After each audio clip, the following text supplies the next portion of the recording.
Senator Brian King is with us from District 5. Good morning, Brian. Good morning, Paul. Can I have a loan? Is that something that you think you can give me, like a zero payment? I don't want any interest either, by the way.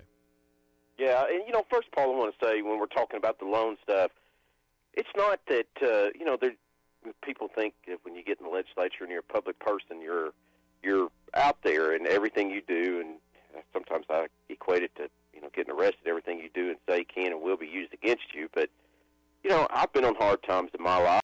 Could be there again tomorrow. When it's not that, we're mocking people on hard times. So when we're talking about the loan part, what we're talking about is the hypocrisy of these people. I mean, you sit here and you look at it, and I keep telling people, well, I go to the bank, but when I said earlier about legislators, it's like real life doesn't insulate you, or being elected doesn't insulate you from real life problems and issues and mistakes, and screw-ups and bad judgments once you're in the legislature, but you're a public person, and all those things can be a pinata when those things happen to you the same way it can happen to you in real life. But the difference is the hypocrisy of these people. And I sit there and tell people now, I said, I just have operated in real life the same way I do down there in the legislature, in that when I need money, I go to the bank, okay? And if you're down there to the point that you're having to borrow money off friends and things like that, you don't need to be down there managing a $25 billion budget. And yet these people just continue to just say, and the media, they come out with enough that just throws a tidbit at that shows that, hey, we're trying to do something, but they're not digging. And that's why we've got the problem that we are. And these little stories are they're just minor things that's blowing up over the surface. And you sit there and think, I didn't know, or you could, we knew it was going on. It's been talked about. This news story wasn't anything new. They just finally had to report on something to actually make it seem like they had to do something. This has been going on for a while. But, Paul, here's the thing. Okay. I got a confession. Okay. All right, I got a confession. We sit here at the farm or in business, and you buy something and you think, no interest loan. No, probably this, well, we know it's built in and all that, but it makes us feel better. So when this actually broke out, I thought, how do I get one of these? Now, this is very key that all three important parts are to this, because that's the way somehow these people have operated. I can't believe they have, but, I'm a cynic. Okay, it's a no payment, no interest, no obligation loan. Okay, it's all three things. So I thought, so when I saw Jim Hendren the other day, I asked him, I said, hey, Jim, you got any money you can loan? And unfortunately, I was told no. Okay, so wow. I did not. I'm just going to confess to the people out there that, I got weak, okay, and I thought, man, who doesn't want a no payment, no interest, no obligation loan?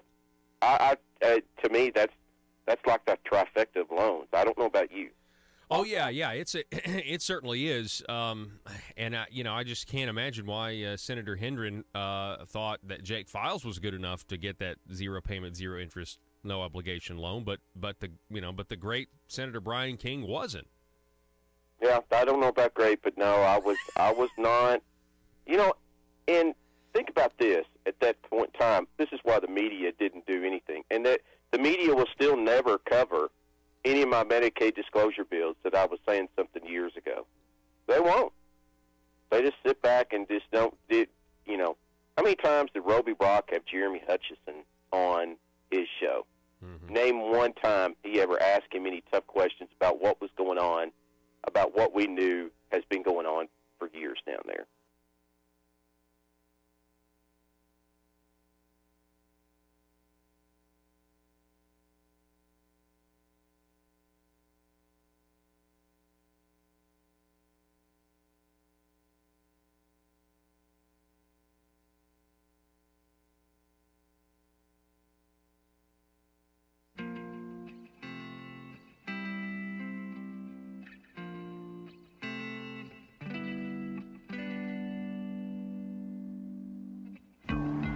I think it's time we ask ourselves if we still know the freedoms that were intended for us by the Founding Fathers.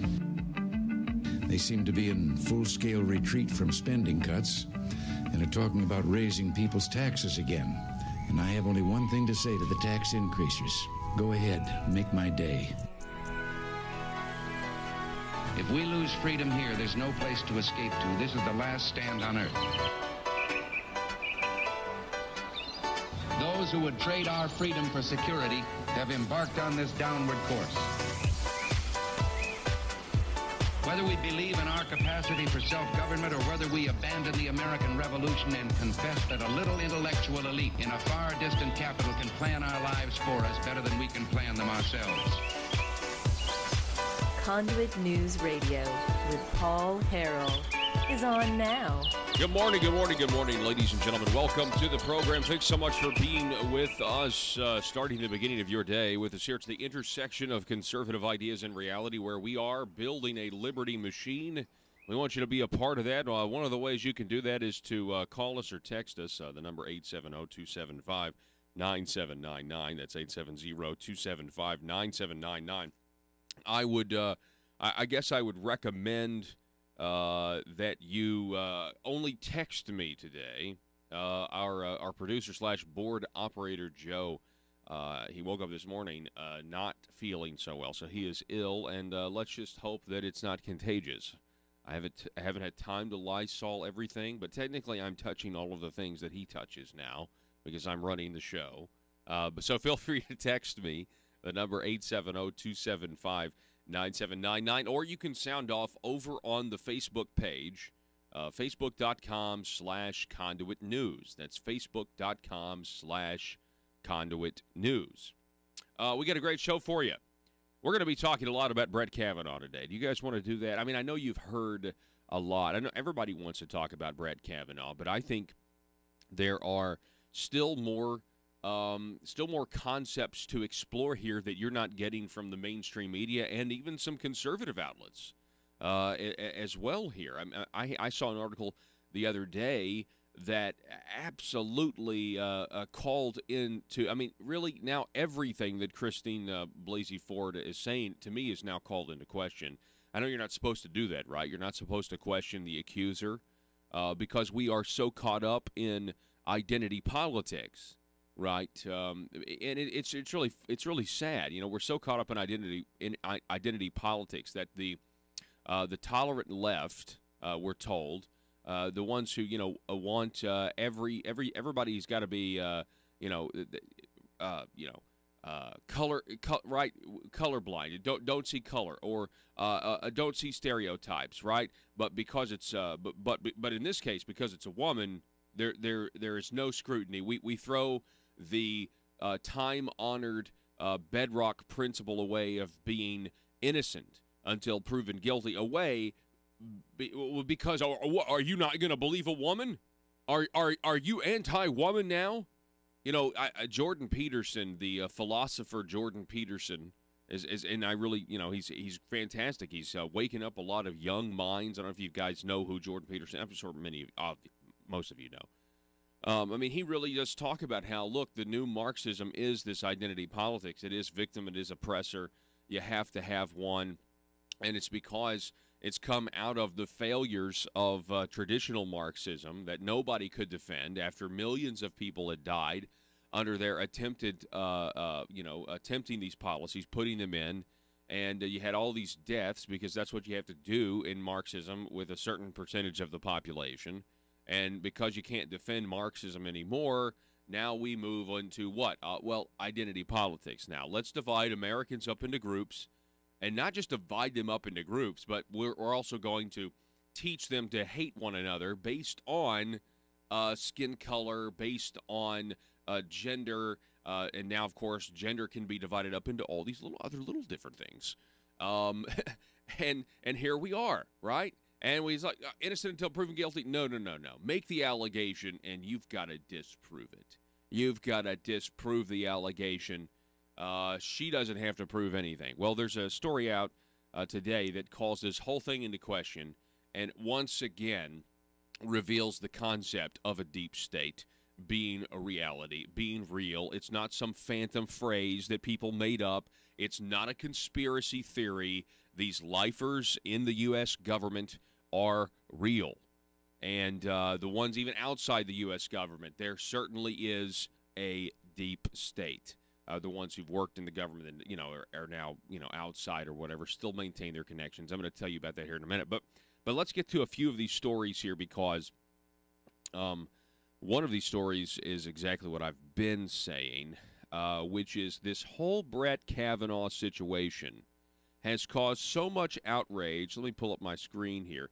It's caused so much outrage here on the right that we need to pull that down.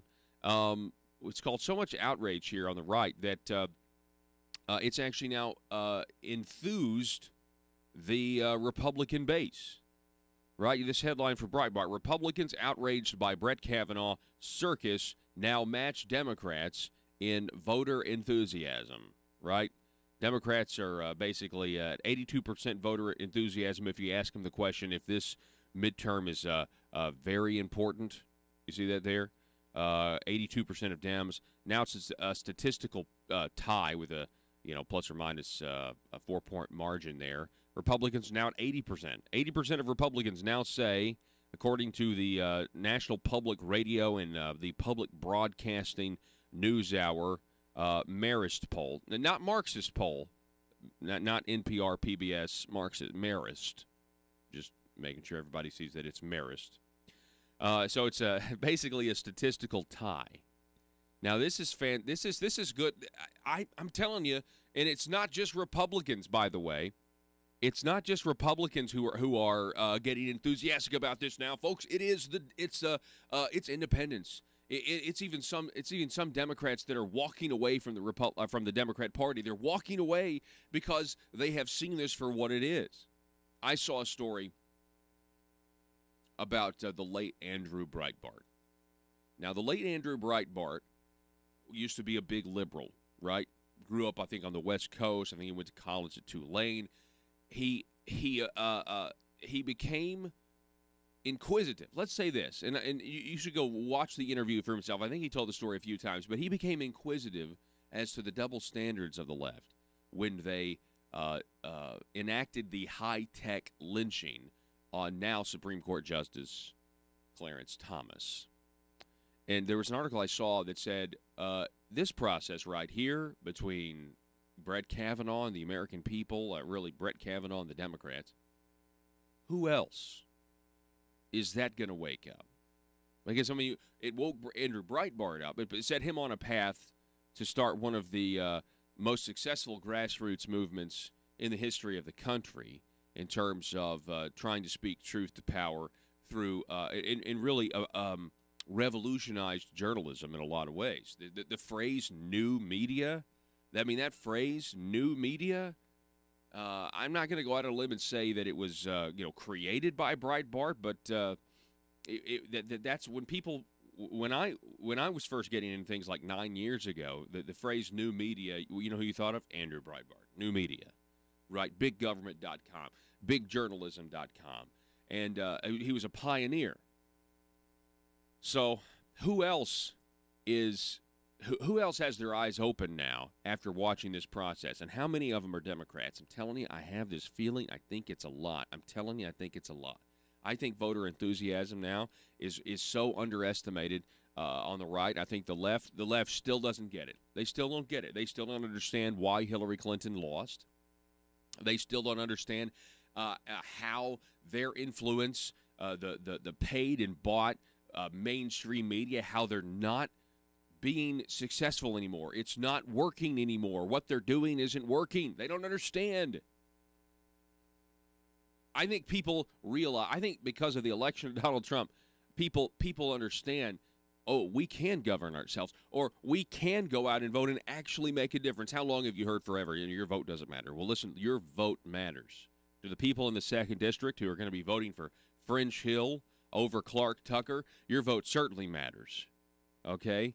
Because at all the Arkansas congressional districts, that would be the most vulnerable. Although the last poll I saw, French Hill had a lead, could have been bigger. It wasn't small, but you know what I'm saying. Don't get complacent. Let's not rest on our laurels here. What else? So we have also polls GOP sees boost in key Senate races. Now, listen, this is good too. This is good. Okay. So the GOP is now seeing a boost in key Senate races amid Democrats' Kavanaugh smear campaign. Okay. Matthew Boyle reports that there's a new series of polls released on Fox News that shows that, hey, ever since this whole Kavanaugh thing and the Democrats overplaying their hand here, we now have Republicans jumping up because, again, people are saying, you know what, I'm going to go vote for the Republican Senate candidate, over the Democrat incumbent here to teach this Democrat Party a lesson. You see, it's one thing to call Trump a Nazi and a KGB agent before any of his policies are enacted. I mean, that's one thing. I mean, we can talk about how ridiculous it is. It's one thing to launch the whole Russia collusion thing and watch that, by the way, devolve. Russia collusion. Oh, let's indict Paul Manafort, the former campaign manager, on something that happened 20 years ago. Nothing to do with Russia and Donald Trump, but we're just going to kind of go after all the people that helped Donald Trump upset the status quo and send everybody in the swamp, scurrying for power, scurrying for, wetland, really, because it's being drained right now. And so, I mean, that's ridiculous, in of itself. But see, now that Trump's policy, now that the people see, hang on a second, there's more jobs. Hang on, wait a second. That whole North Korea situation seems to be a little bit better than it was. I mean, I'm not as worried about them launching a nuclear weapon at the sovereign nation of Japan or at Hawaii. I'm not as worried about that as I was. President Trump has met with him. He actually moved the embassy to Jerusalem. He's done all these things, not to mention the tax cuts and everything else. Wait a second. And then the Democrats are saying that he's a KGB agent. Oh, and a Nazi. He's also a neo-Nazi. And they're doing this thing with Brett Kavanaugh. You see, I just think they have completely misplayed their hand. And then they watch CNN and they think there's just something not right about it. I think there's more people that see the truth than ever before. The North Dakota polls, Indiana, Arizona, Missouri. Now, Missouri, that's Claire McCaskill territory. Claire McCaskill should have been beaten in the 6 years ago if it wasn't for that guy, that Republican that made that comment, legitimate rape.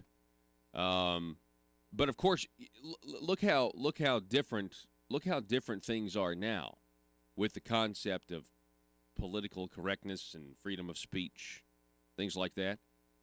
I said a little while ago that I think that President Trump, one of the things that he'll do, whether he's here 4 years or 8 years, if he's here 8 years is obviously more likely, he's going to redefine this walking on eggshells, political correctness. I think his style is essentially reinforcing an idea that we've forgotten, which is, you don't have a right in this country to not be offended.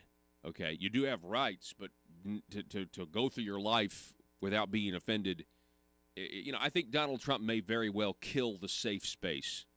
That's what I'm trying to say. These college safe spaces, I think President Donald Trump may very well end the safe space culture that has emerged that has a lot of Americans scratching their heads. The telephone number, again, you can text me this morning, 870-275-9799. That's 870-275-9799. I'll give you some more news. It looks like there's going to be a vote tomorrow morning, not on Brett Kavanaugh, but on the cloture vote, and then the Brett Kavanaugh vote would come later on Saturday, sometime Saturday afternoon, and that's because, according to the White House, the Wall Street Journal is reporting that the White House finds no corroboration of Kavanaugh allegations in the FBI interview report. So the FBI seems to be done here. It seems to be that the FBI is done and over. So based on that, ladies and gentlemen, we're going to take a break, and we're going to be back here in just a moment. So don't go anywhere, okay? This is Conduit News Radio. and we're here this morning, and we got a great show for you. Coming up at 7:33, we're going to be talking with the co-chair of the Media Equality Project. Megan Barth will be on the program at 7:33, and we're going to be talking about all things Kavanaugh, everything that's gone on the last week or so. And she's always a great interview, a lot of fun to have her on. Great analysis from her and the website mediaequalizer.com. So don't go anywhere, folks. We're going to be back here in just a moment.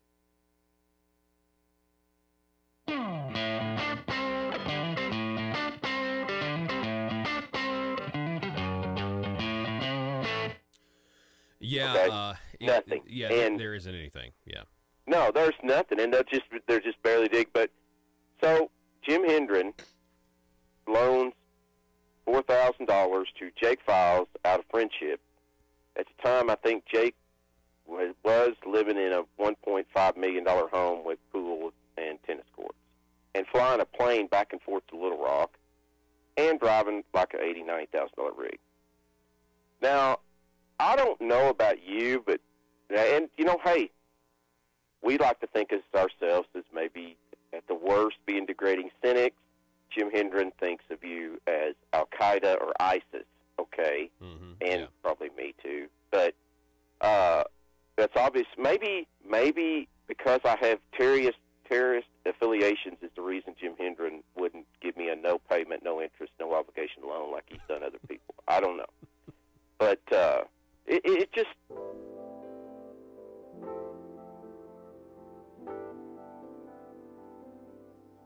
Money, power, prestige, essence,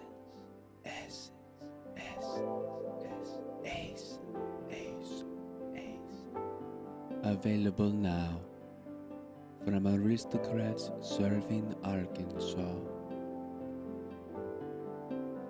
From the Nata Rhino collection,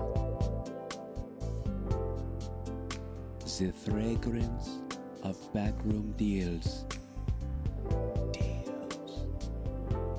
nepotism,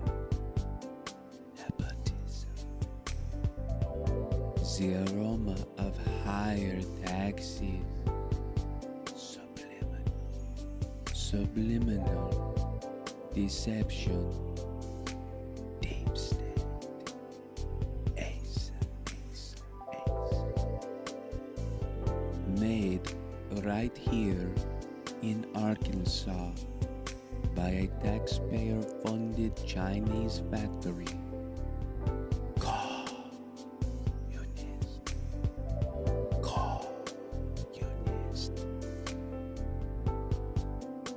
Every bottle carefully crafted for you. Gender neutral. Nothing says aristocrat like Essence of Bureaucrat. Essence of Bureaucrat by Asa. Available now in the Marble Palace gift shop. Paul Harrell parody.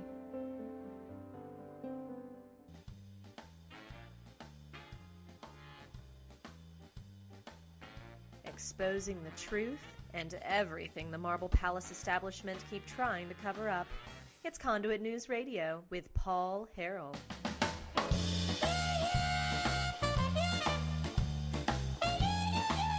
And so working hard to remove the Al Capone influence that apparently has, it's like an Al Capone monkey that's been on the government of Arkansas's back for a very long time. A lot of people don't know it, but I mean, I'm starting to think that, that is certainly a big part of our problem.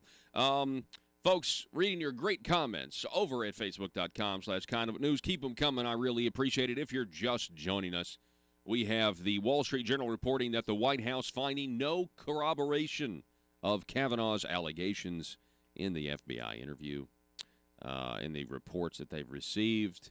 And so the FBI will now send those findings to the Senate Judiciary Committee members late Wednesday. We have Mitch McConnell, who has now filed a cloture vote on Kavanaugh for the Supreme Court. This is Ken Klukowski over at Breitbart.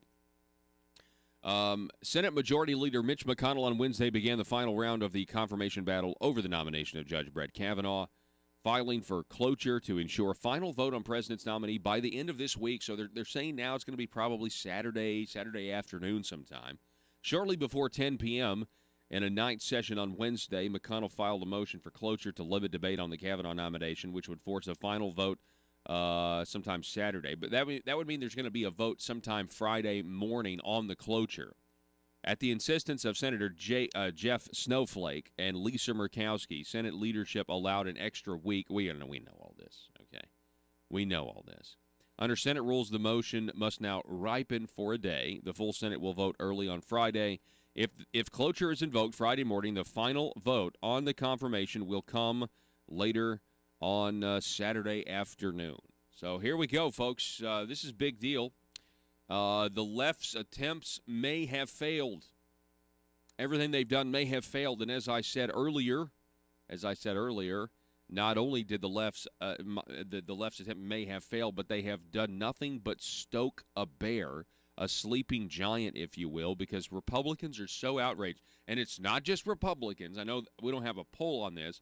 This is independents, and even some Democrats are so outraged by the way Senate Democrats, the left, and the media have conducted themselves in this process that they are willing to go and vote Republican straight down the ticket. And this is a nightmare scenario for those on the left. Not only would Brett Kavanaugh be able to stop their progressive victories from the Supreme Court with a solid 5-4 makeup of the court, if not 6-3 in some cases, not only is that going to happen, but now they very well may not take the House, like everybody says. And I saw some other things. The Republicans are going to take. Listen, I don't think.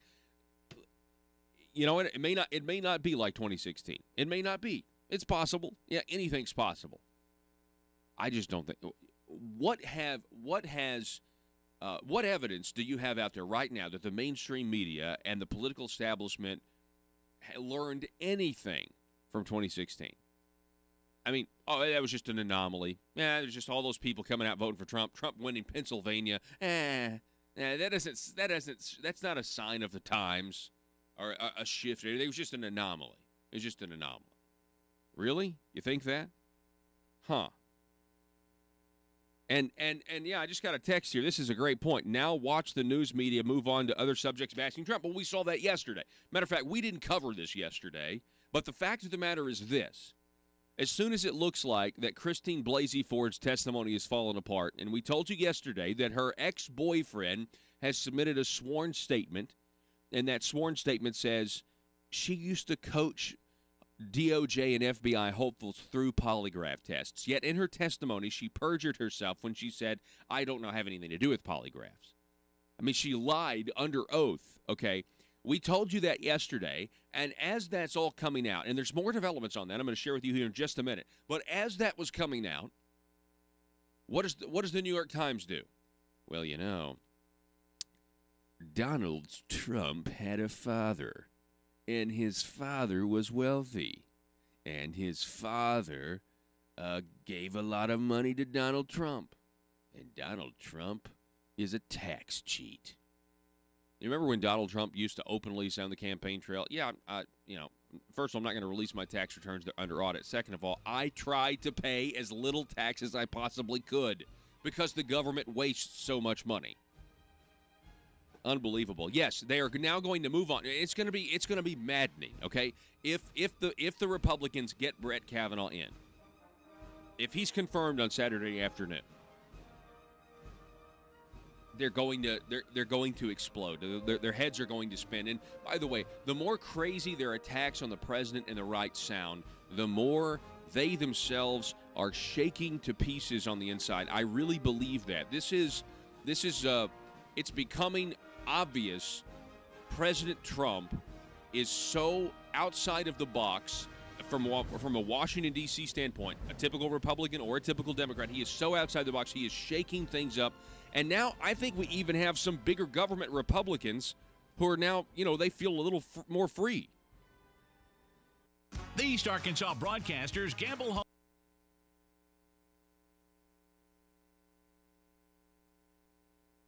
it just amazes me how they give these answers, and I just don't see how they just sit there and go on and act like they're for transparency and they're for open, honest government. Jim Hendren has not been for that. He's actually fought it, but you will never see a news story about it, and Doug Thompson and the media will write love stories about him and Asa and Bart Hester. Yeah, it's odd that the mainstream media is doing that when, technically these people, they're Republicans, and it's really, really interesting how there is this status quo, basically, circle the wagon support for those who are in positions of power, maintaining the status quo, and you kind of got to wonder, what's really going on behind the scenes. Did you see this story over at the Arkansas Neighbors Project, where Mark Moore, exposes this in this Noble plea, I guess. Yeah, I commented in it. Yeah. That's right. He asked you for a comment. So you have Preferred Family Healthcare owning this nice house in Florida and this nice 5,000 plus square foot lake house in Eureka Springs. I mean, that's in Carroll County. That's in your district. And the question is, what legislators, have stayed here? You say you haven't ever stayed at this place. No, didn't know. I mean, my dad was telling me that he thought that kind of in a Geraldism wisdom deal, he said, well, at least they stole the money, but they spent some of it back here in Carroll County, I guess, if you wanted to try and find a positive out of it. But, yeah, I mean, where is that? Where is it? It has come out in court documents that possibly a lobbyist paid for John Woods' wedding reception. No digging on that. But, God, if I take a trip, remember a few years ago when I took a trip, and I disclosed it to the Foundation of Government Accountability, which I was a speaker down there at a conference. My gosh, I think there was no less than half a dozen op-eds and news stories. There was at least 6 to 10 news stories out there about how I took that. Brummett wrote about it 2 or 3 times. I mean, man, they went crazy over it, and that's fine. I mean, when I took it, I think, well, I might as well be ready to, face the music, and I did. And you know what? Where is any? You have a court document that comes out that.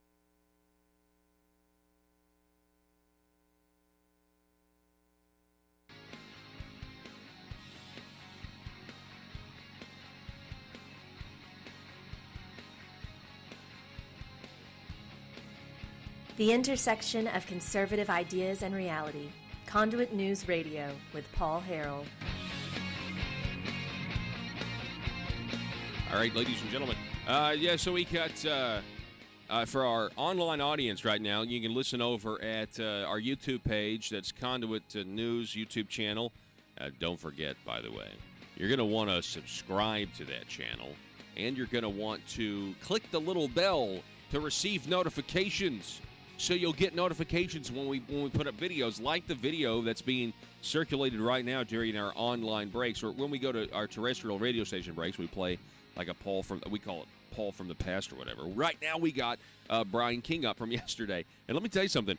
What Brian King was doing yesterday on the program was maybe one of his most candid interviews ever. And that's saying something for Brian King, because Brian King is extremely he's not an ambiguous person. He's unambiguous.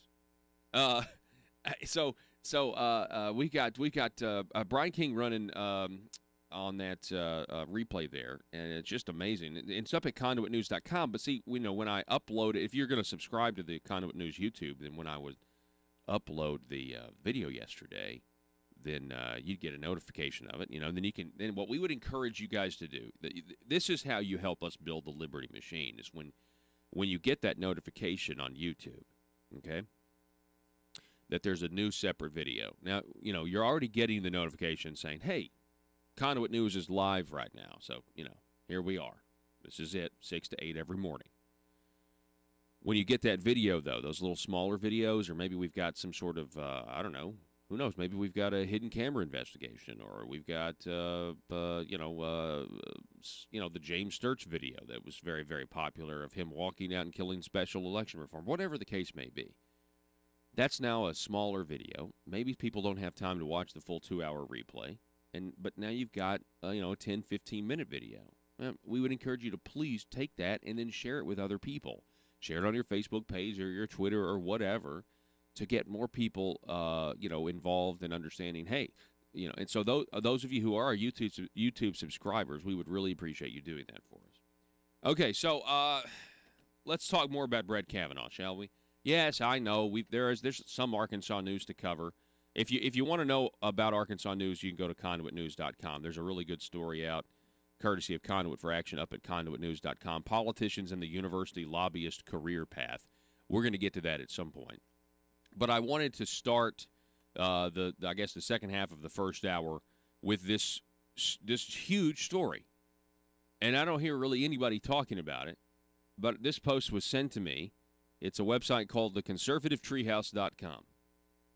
And I've found several compelling articles on different subjects from a website like this, theconservativetreehouse.com. Let's see here. Let's throw this up on the screen.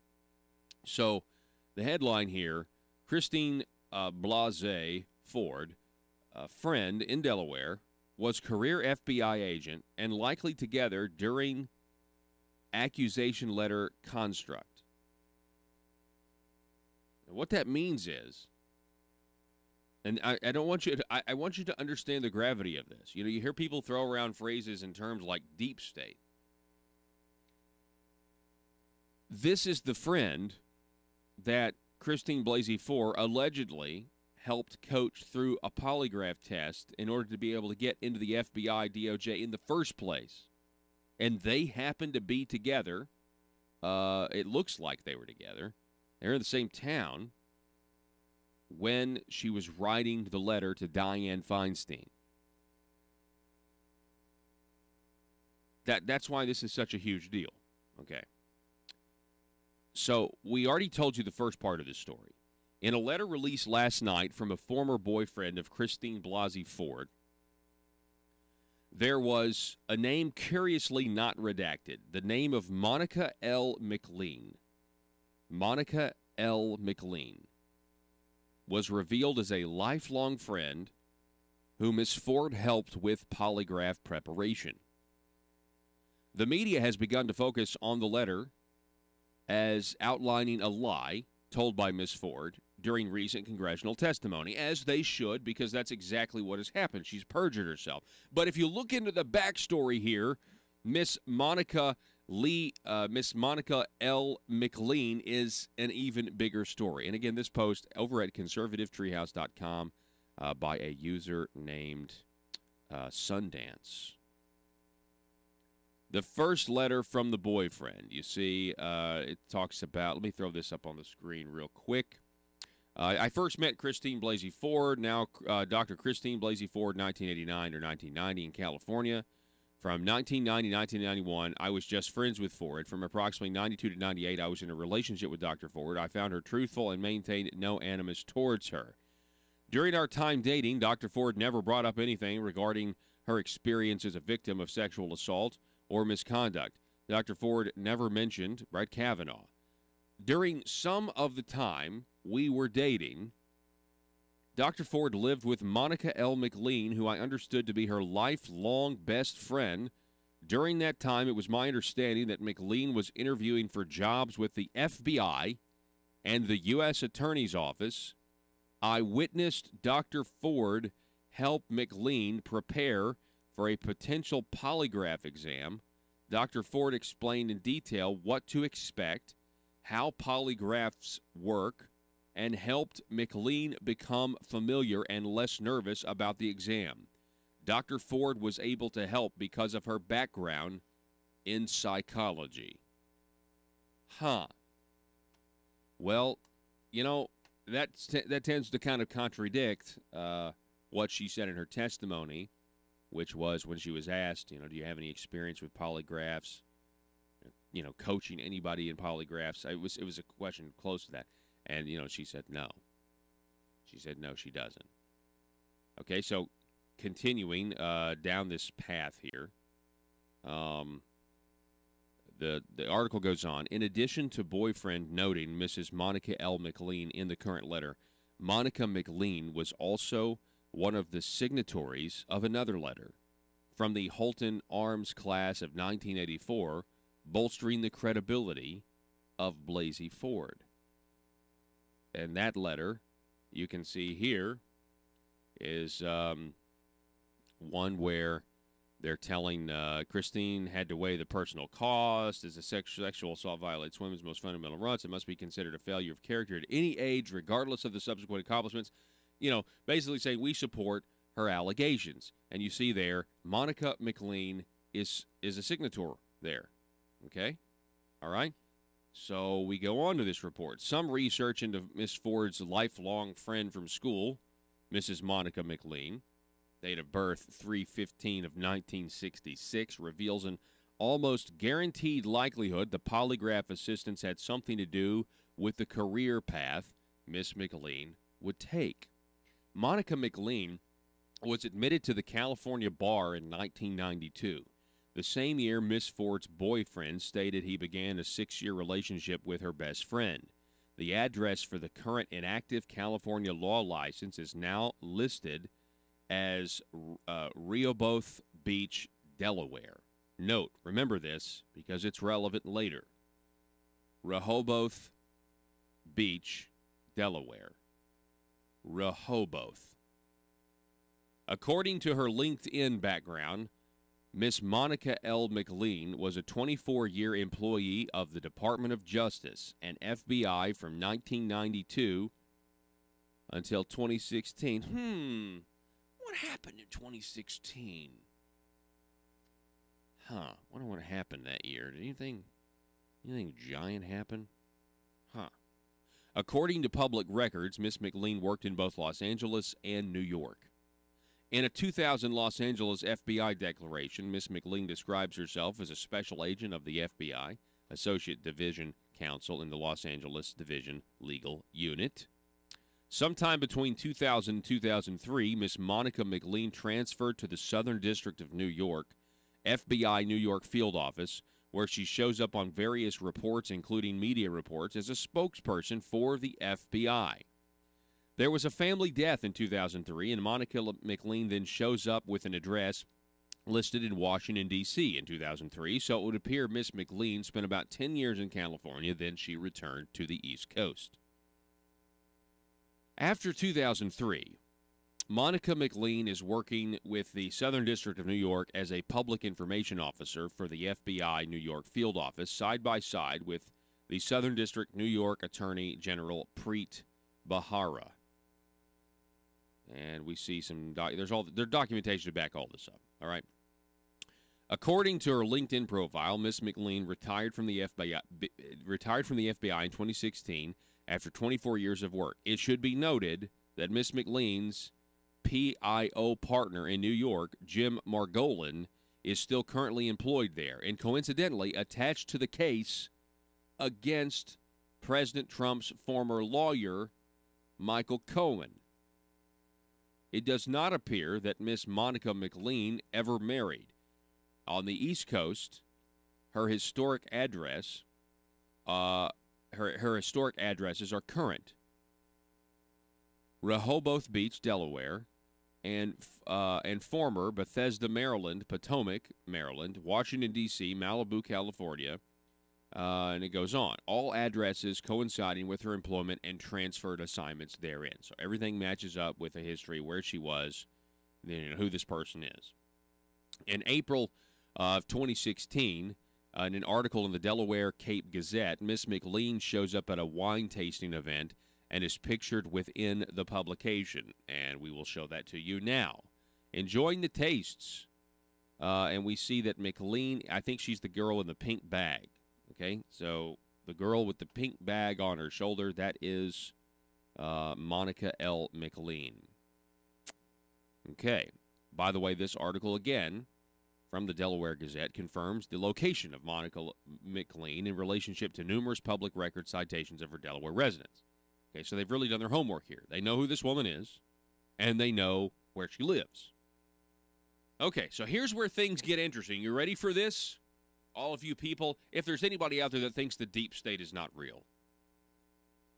Miss Monica Lee McLean and Miss Christine Blasey Ford are lifelong friends. Obviously, they've known each other since their high school days at Holton Arms, and both lived together as roommates in California after college.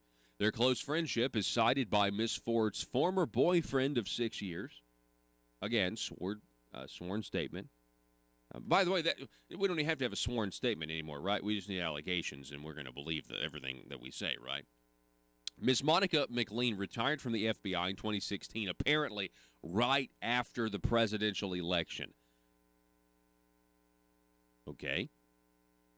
Her current residence is listed in Rehoboth Beach, which aligns with public records. Now, where did Miss Blasey Ford testify she was located at the time she wrote the letter to Dianne Feinstein accusing Judge Brett Kavanaugh? Here's the transcript between Rachel Mitchell, the Republican-hired sex crimes investigator, and Christine Blasey Ford. Mitchell, the second is the letter that you wrote to Senator Feinstein, dated July 30th of this year. Did you write the letter yourself? Ford, I did. Mitchell, and since it's dated July 30th, did you write it on that date? Ford, I believe so.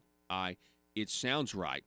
I was in Rehoboth, Delaware at the time. I could, excuse me, I could look into my calendar and try to figure that out. It seemed, Mitchell, was it written on or about that date? Ford, yes. I traveled, I think, the 26th of July to Rehoboth, Delaware, so that makes sense, because I wrote it from there. Mitchell, is the letter accurate? Excuse me. Mitchell, is the letter accurate? Ford, I'll take a minute to read it. Okay, so that little excerpt, we have here that Dr. Blasey Ford is in Rehoboth Beach, Delaware on the 26th of July, 2018. We've got her lifelong BFF, Monica L. McLean, who worked as an attorney and POI in the DOJ/FBI in Rehoboth Beach, Delaware, apparently at the same time she wrote the letter to Dianne Feinstein. Miss Blasey Ford and Miss McLean, the best friend forever that she coached on a lie detector test together for the 4 days leading up to the actual writing of the letter. July 26th to July 30th. Think about this. Blasey Ford, we now know, or allegedly, coached McLean through a polygraph, told her what was going to be on it so she'd feel comfortable, so she knows her way around a polygraph. That's the perjury. But McLean herself, a lifelong career FBI agent, quits after President Trump is elected. And they happen to be in the same town when she wrote the letter. And they're BFF. So you got to assume, if they are, that they're staying together. That would certainly, this article goes on, that would certainly begin to explain quite a bit about who exactly was handling Mrs. Ford and how there would be an intentional effort from a subject matter expert on how to best position the attack against Brett Kavanaugh. You have a dejected, demoralized FBI agent who knows that Donald Trump, you don't think she's talking to her friends at the FBI? You don't think they know what they've done? My goodness. Go rewatch the interview I had with Devin Nunes over at ConduitNews.com. They know what's about to be exposed here. Oh, but the deep state, that's not real. Deep state's not real. Now, there's some sort of vested interest. There's a ton of information that we simply don't have. I don't think we fully even grasp what all is on the line for these deep state actors. The reins of power are being stripped away from people who have had it forever without ever having to answer to the vote of the people, whether it's a Democrat in power or a Republican in power, and that is changing now. Who better to help scrub Christine Blasey Ford's internet history and know what processes and people to enlist in such preparatory work than a retired lawyer who worked deep inside the FBI? Not only did Miss McLean possess a particular set of skills to assist Miss Ford, but Miss McLean would also have a network of DOJ and FBI resources to assist in the endeavor. A former friendly FBI agent to do the polygraph? A network of politically motivated allies? Does the appearance of FBI insider and deputy FBI director to Andrew McCabe, Michael Bromwich, begin to make more sense? Do the loud and overwhelming requests by political allies for an FBI intervention take on a different meaning or make more sense now? Standing back and taking a look at the big picture, could it be that Miss McLean and her team of ideological compatriots within the DOJ and FBI who have massive axes to grind against the current Trump administration are behind this entire endeavor? Considering all of the embattled, angry institutional officials, former and current, and considering the recently fired DOJ and FBI officials, and considering the officials currently under investigation, and considering the declassification request which will likely lead to the exposure of even more corruption, could it be that these elements wanted to do something, anything, to get back at the executive branch and possibly change the tide? If so, and Sundance here at the Conservative Treehouse says, and I think the likelihood is pretty good, doesn't everything known just easily reconcile if you think of Miss Blasey Ford as a tool for those ideologues? If Mrs. Monica L. McLean and her allies wanted to strike, she couldn't be the visible face of the confrontation because she was retired FBI. It would be too obvious. She would need a patsy, a friend, who could deploy the hit on her / their behalf. It would need to be someone she could shape, easily manage, guide. Someone who could be trusted and at the same time would be trusting of them. It is quite likely Miss McLean selected / recruited her lifelong best friend, Miss Blasey Ford. And look at this last photo. Man, this says it all, doesn't it? Look at that. All these people around her, instructing her. Lindsey Graham was right. If you really wanted to know the truth, you would have never done to her or to him what they did. They wanted to win at all costs. This is Conduit News Radio. We're going to take a break. Going to hear from some of our valued sponsors and advertisers, and we'll be back here in just a moment.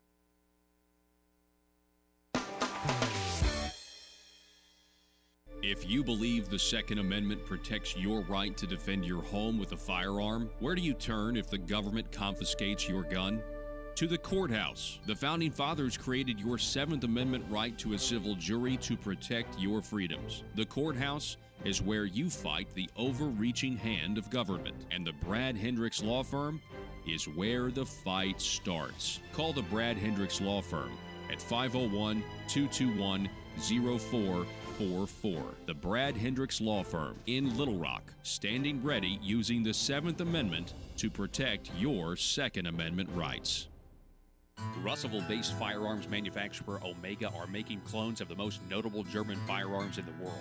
These delayed rotor-lock firearms have been and are currently used by law enforcement and military worldwide. At Omega, they manufacture their guns right here in Arkansas and produce the best reproduction in the marketplace that comes with a complete 5-year warranty. At Omega, they take firearm manufacturing seriously and offer discounts to active and retired law enforcement. Whether you're using Omega firearms to defend the public, defend your family, or for target practice, Omega has your back. For pricing, go to omega-guns.com. That's omega-guns.com. If you're like me, you believe that small business is the heart of Arkansas's economic engine, and it should be viewed that way by the politicians in Little Rock. Conduit for Commerce also believes, like you and I believe, policies that achieve less regulation and lower taxation help small business in Arkansas thrive. Other policies like small, constitutionally consistent government and reducing citizen dependency on government keeps it from growing and expanding its influence on our daily lives. Conduit for Commerce works every day to educate the general public and legislators on these important priorities in the name of Arkansas small business.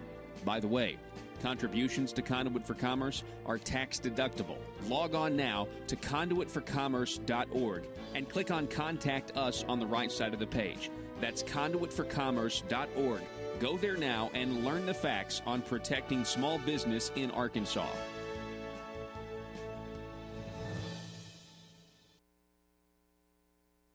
Outlines this stuff, and nothing. No digging, no asking questions. I mean, I thought that I was going to have to move to a cave in Bolivia to get away from answering questions about a trip that I reported that was okayed by the Ethics Commission well in advance of when I did it. Yeah. And that's the whole point. Disclose. I mean, how many legislators, and come on, this is Arkansas. We know the level of corruption. How many legislators are not okay with taking cash payments? How many legislators are not attorneys that have stayed at this property? I mean, that's the real question here. Now, they're okay staying somewhere for free, but but the whole point is, have they reported it? And the answer is no, they haven't. And so, yeah, I mean, the media here, the statewide media, they have an absolute goldmine, especially those that have the access to get to some of these people to ask them questions. I mean, they have a gold mine here, a golden opportunity to.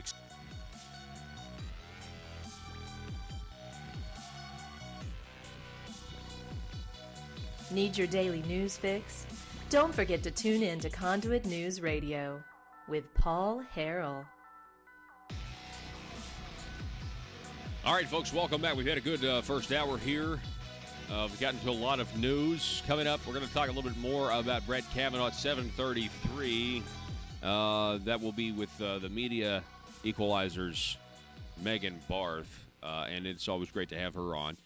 We've had her on one time before. We've also had Brian Maloney on. They're both affiliated with that project, the Media Equality Project. Really excited, though, because, they provide a good national perspective and everything. So we'll be doing that. Just to kind of go down some of the headlines here, the White House has found no corroboration of Kavanaugh allegations in the FBI interview, according to the reports. They're saying Saturday it might be not Judge Kavanaugh, but it could very well be Justice Kavanaugh by Saturday afternoon. Then you have McConnell following the cloture vote, setting things up for that Saturday vote, if they vote on Friday morning. And this is the biggest story to me, aside from the fact that Christine Blasey Ford, his best friend was a career FBI agent and, what we just covered. But the fact that Republicans are now outraged and motivated to get out to the polls is very, very, very, very huge deal, if in fact it's true. I've said for a while, and I think I said the other day, you've got the mainstream media, and they are setting these nets. You have the Democrat Party and the progressives. They are setting these nets for conservatives, Republicans, all because of Donald Trump, all because the American people voted for Donald Trump. And they keep falling into their own nets. That's what I see. That's what I see. But we'll continue to wait and see. We'll be vigilant. Hey, just go over to conduitnews.com for some more headlines, by the way. That's conduitnews.com if you want some news of the day. And we're going to have more. I'm going to talk a little bit about public corruption and what's a good career path. What's a good career path if you're in the Arkansas legislature and you want to go through this revolving door process of legislator to getting a good, solid government job where you'll never be fired, unless of course you're the director of the plant board. I'm sorry, not fired, early retirement. Yeah, that's right.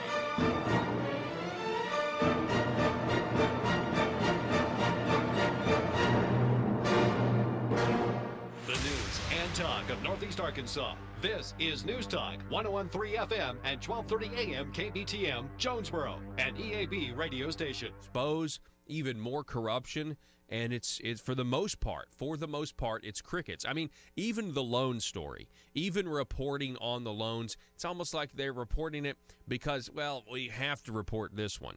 And I'm wondering if they weren't getting out in front of maybe some disclosures from the FBI or some U.S. attorneys in the coming weeks.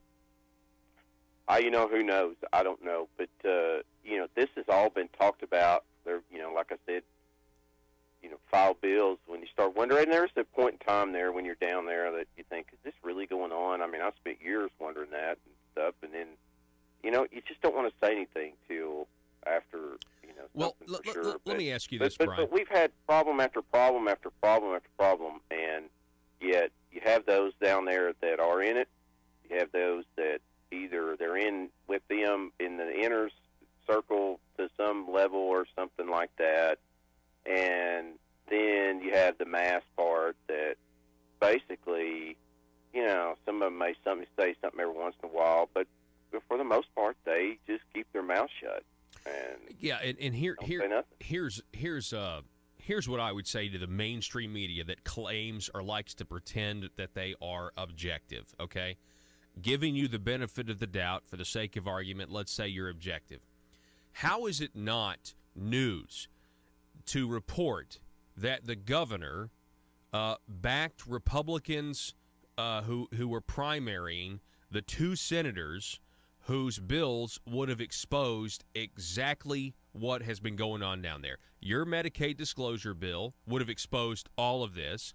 Linda Collins-Smith would have prevented attorneys from being able to take money under the table to pass bills for their clients, which is what we're finding out has been going on down there. Yeah, $500,000 named in Jeremy Hutchinson. Yeah, named in federal court documents.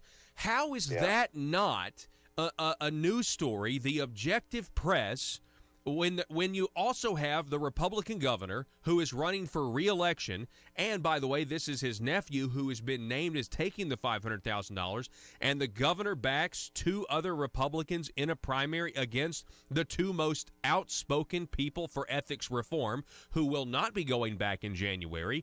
How is that not front page news to try to speak truth to power and to tell everybody in the state what's going on? And yet, there's no story about something like that. Well, you go even farther than that. What about the Democrat Party and the Democrats down there?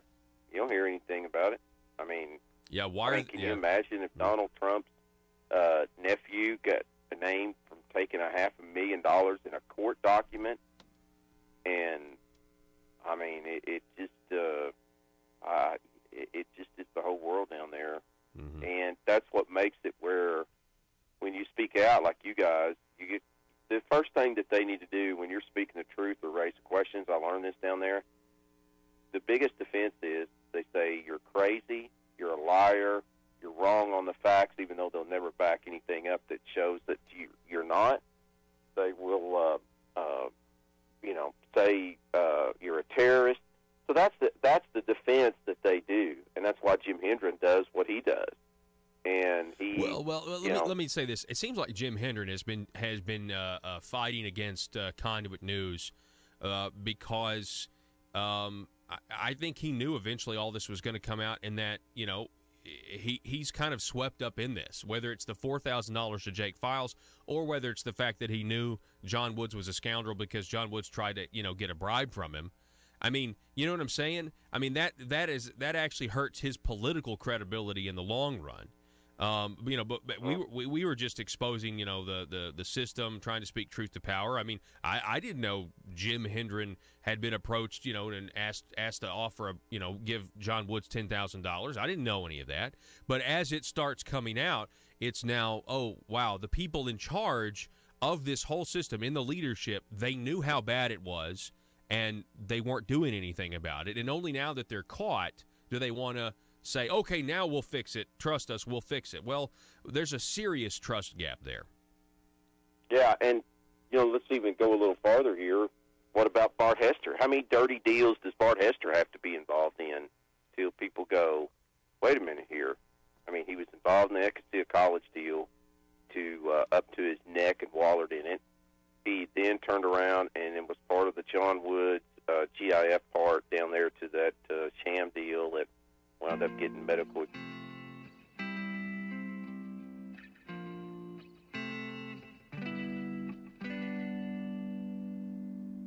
equipment back to. I think it's time we ask ourselves if we still know the freedoms that were intended for us by the Founding Fathers.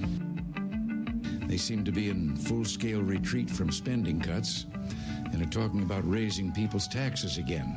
And I have only one thing to say to the tax increasers. Go ahead, make my day. If we lose freedom here, there's no place to escape to. This is the last stand on earth.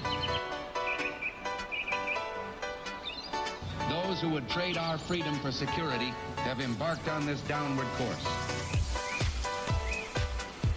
Whether we believe in our capacity for self-government or whether we abandon the American Revolution and confess that a little intellectual elite in a far distant capital can plan our lives for us better than we can plan them ourselves. Conduit News Radio with Paul Harrell is on now. Yes.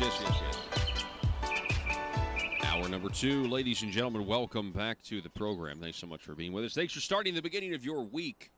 I'm sorry, the beginning of your day. This is not Monday. Good grief, thank goodness today's not Monday. The beginning of your day with us here at the intersection of conservative ideas and reality, where we're building a Liberty Machine. We were just telling you one way last hour you can help build the Liberty Machine, and you can go subscribe to the YouTube channel.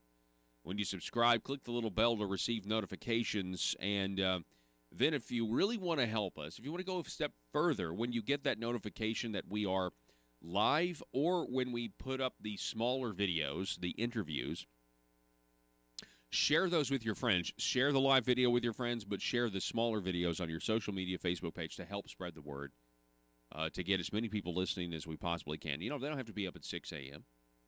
They don't have to be. Conduit News is setting the narrative every day. Matter of fact, it's hilarious when we say something on this program and there's a committee meeting later in the day, specifically at the Marble Palace in Little Rock. There are direct points made in an attempt to contradict what the legislators heard on their way into the Capitol. I'm not kidding you. This has happened several times. We'll say something. The most recent example of this would be, what's been going on in the tax farce. Can I say farce? That really upsets them when I say that it's a farce. The jury's still out on that. I hope it's not a farce, so I can eat a big plate of crow, because that means government's gotten smaller because the people get to keep more of their money and the government gets to take less of it.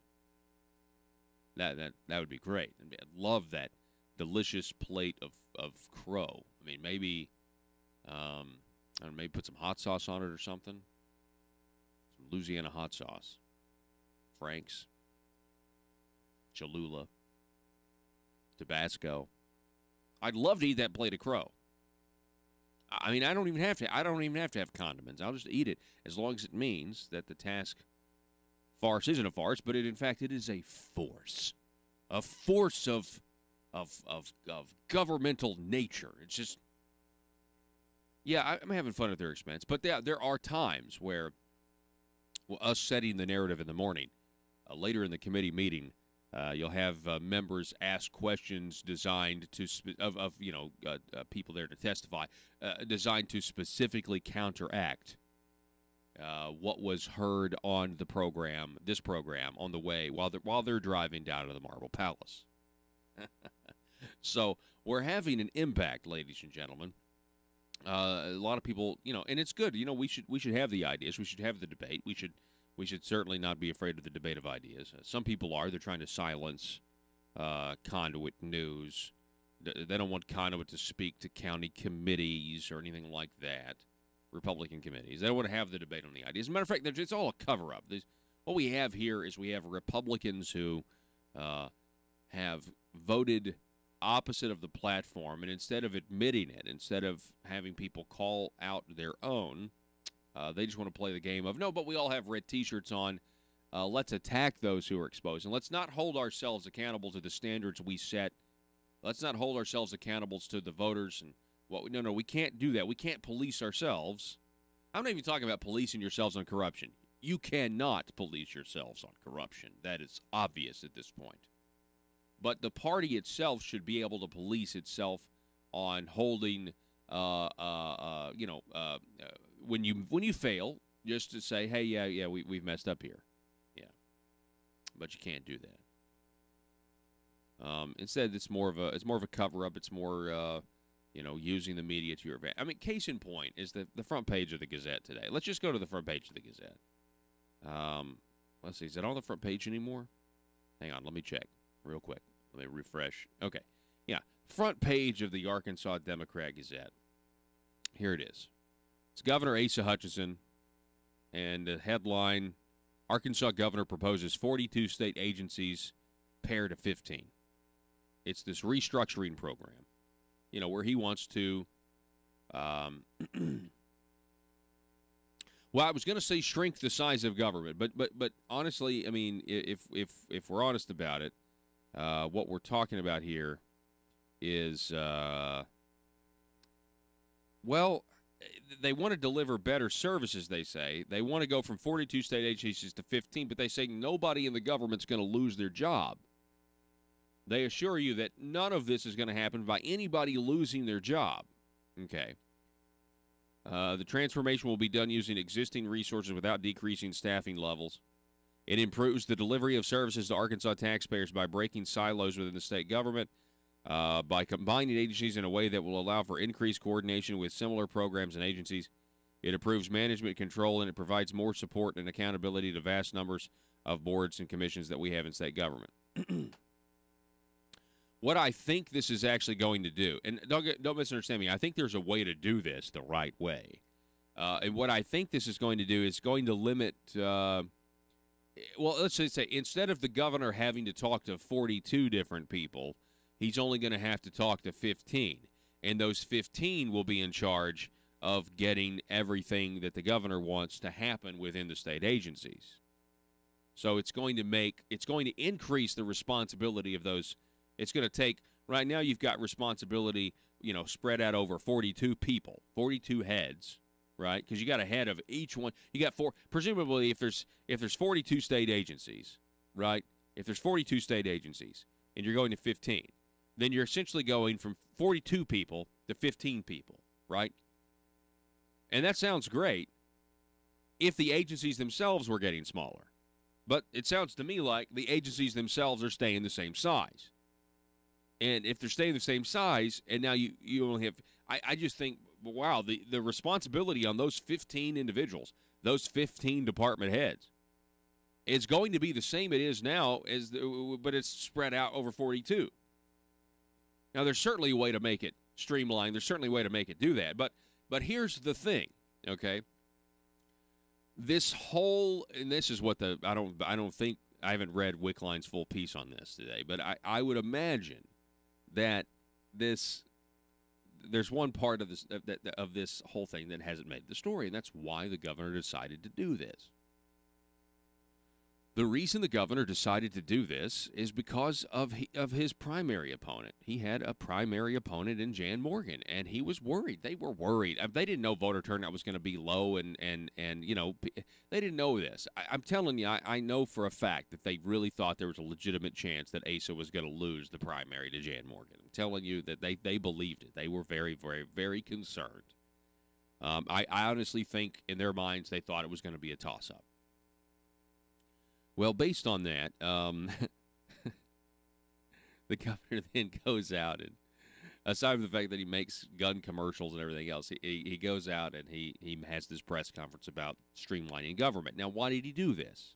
Well, he did this because Jan Morgan and conservatives were hammering him on spending too much money. He had increased spending $133 million one year, $140 the next, $165 the next. I mean, it was just this constant pattern. He wouldn't quit spending money, and then of course you had his, you had wishy-washy stances on supporting Trump and his agenda, and then you've got him, going around to the Chinese. He wants Arkansas taxpayers to subsidize communist Chinese companies so they can use our resources to make their countries rich. He was being hammered on a lot of fronts. right? And so he comes out and he says, oh, by the way, I'm shrinking the size of government. Okay, all right. You see what I'm saying? Like, you fail to meet your own standards, and we don't police ourselves. Well, because he's the leader of the Republican Party. How are you going to? And it's just because when you get into playing red T-shirt versus blue T-shirt, this is what you have here. You know, this is what you have. I mean, a strong leader can really. I've said this for a long time. You know, you have the leadership in the Republican Party of Arkansas, and they are a big government corporatist leadership. That's what they are, and so they compromise, they enrich themselves. We've got to figure out a way to give them less money to steal from us. That's really what's going on right now, and that needs to be our goal. Before we can even talk about good policy, we have to have an honest government. But I want you to contrast what happens to the rank and file when you actually have a leader like Donald Trump. Say what you want to about Lindsey Graham. Does anybody think Lindsey Graham would have made the statements he made if Donald Trump wasn't president of the United States? Honest question. Would Lindsey Graham have said what he said about Brett Kavanaugh if Donald Trump wasn't president of the United States? I don't think he would have. I don't think he would have. I'm not a fan of Mitch McConnell. I don't particularly like the man. I was in Washington, D.C. a couple of years ago. Was he, a year and a half, 2 years ago? And I saw Mitch McConnell. I was taking an Uber to the train station, and I saw Mitch McConnell coming out of a laundromat with his dry cleaning in his hands, and he was actually carrying his own dry cleaning. And I thought, Mitch McConnell's a person too. I'm not particularly fond of Mitch McConnell. When I saw him, I scoffed, but I did say, "Hey, look, there's Mitch McConnell." Carried out his dry cleaning. It was a weird experience. Anyway, so I'm not particularly fond of Mitch McConnell. But have you been listening to what Mitch McConnell's been saying from the Senate floor about the Democrats are moving the goalposts and we will vote on this man? And now McConnell has moved for cloture? Question has to be asked. Do you think that Mitch McConnell would be doing what he is doing in a way? I sense that the leadership is starting to kind of come around. I feel like there's a little bit of freedom here that wasn't there before in D.C. from some of these guys who know what the Republican Party platform is. They know what they should be doing, but for some reason, or whatever reason or another, they haven't been doing it. Now, don't misunderstand me. I'm not saying that Mitch McConnell is now some sort of Barry Goldwater figure. I'm not saying that. What I'm saying is, when you actually have a conservative leader in the executive branch, like it or not, I don't think our system was designed like this, but the executive branch has a ridiculous amount of power now that it was never intended to have. Like it or not, that's the situation today. And I don't think some of these guys in D.C. would be doing what they were doing if they didn't have a strong leader who was not willing to kowtow to the mainstream media's lies, that are all based on these phony, hypocritical senses of morality, right? I mean, think about this for a second. I mean, we got the Democrat Party that with a straight face and the media parroting it, that they're standing up for women, they're standing up for the decency of women, and their platform literally says abortion, give it a try someday, go for it. And we want to, and these people are decent, and we have a mainstream media that are telling us these people are decent, and you have a guy that says, I'm not playing I don't care. You tell your listeners whatever you want. I'll tweet something later, and I'll give you something to talk about. All this stuff about Trump. Yesterday, Trump mocked her. He mocked Christine Blasey Ford. She's a woman who has these allegations, these things that happened to her, and he was mocked. He didn't mock her. He was just stating facts about how you can't corroborate anything the woman says and how ridiculous is it. And people said, but why did he have to do that? Why did he have to do that in the way he did? Maybe, just maybe, because CNN played his remarks and some of their listeners might have actually heard for the first time reported by MSNBC and CNN that the allegations are unproven. I want you to understand something here.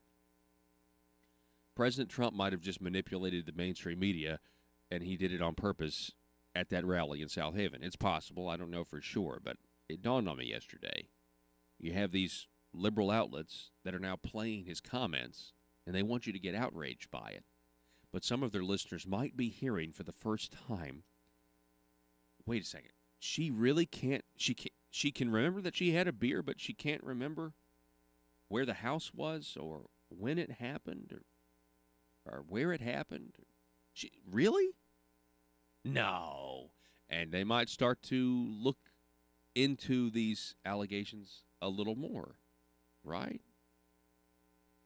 Anyway, we're going to take a quick commercial break, a quick timeout where we're going to check in with our local affiliates who are carrying this broadcast across Arkansas on other radio stations that I'm very blessed to be on.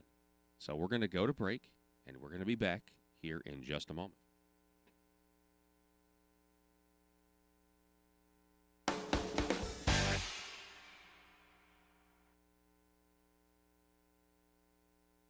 Equipment back to his dad, and then now he has actually been outed. I mean, it was more of a publicist, let's get this out there before it could get worse type deal, as going around, and here's another, I'm going to have another confession in a minute, Paul. Can I have another confession? Yeah, go ahead. Confessions in one show. When I was Republican leader, I didn't know it was my responsibility to go around setting up GoFundMe accounts for legislators that need money. Okay, I didn't do that. I didn't know that was my responsibility, but that's what Bart Hester has been doing. And, you know, where do we go with these guys sitting there running around? And I'm not, like I said, I am not mocking somebody down on hard times. I've been there before, and I've needed help, and I've had people help me before, okay? And I'm not talking about... Do you need conservative legislation killed? Or do you need policies enacted that ensure government growth? Then you need to get Nephewed. Hi, I'm nephew number 1 of uncle, nephew, and nephew, attorneys at law. I'm not a lawyer, but I am a senator. And I'm nephew number 2, and I am a lawyer and also a senator. Are you the victim of a recent accident in which the voters in your community mistakenly elected a limited government conservative who is now actually implementing the ideas he or she campaigned on? That's right, nephew number 1. Don't be a victim of democratic elections any longer. At Uncle, Nephew, and Nephew, we are committed to killing limited government legislation and promoting bills that increase the size of government by using any tool at our disposal. Because sometimes the truth of the matter is, principles get in the way of pragmatism. Just listen to some of our great testimonials. Ever since I've been using the nephews, all my special interests have been served. As long as you make sure your contract says lobbying services are prohibited, then the legal services of uncle, nephew, and nephew are legal. Trust me, put the nephews on them. It came out of nowhere. I was blindsided last election cycle when my well-funded and paid-for politician lost to some grassroots limited government voters. But then I hired the nephews, and they killed all the conservative policies the voters wanted. I got nephewed. I got nephewed too, and so can you. Uncle, nephew, and nephew will accept compensation via campaign contributions. Put the nephews on them. PHP Parody.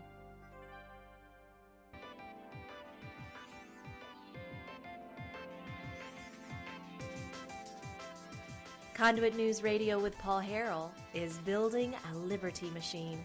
Find out more at conduitnews.com.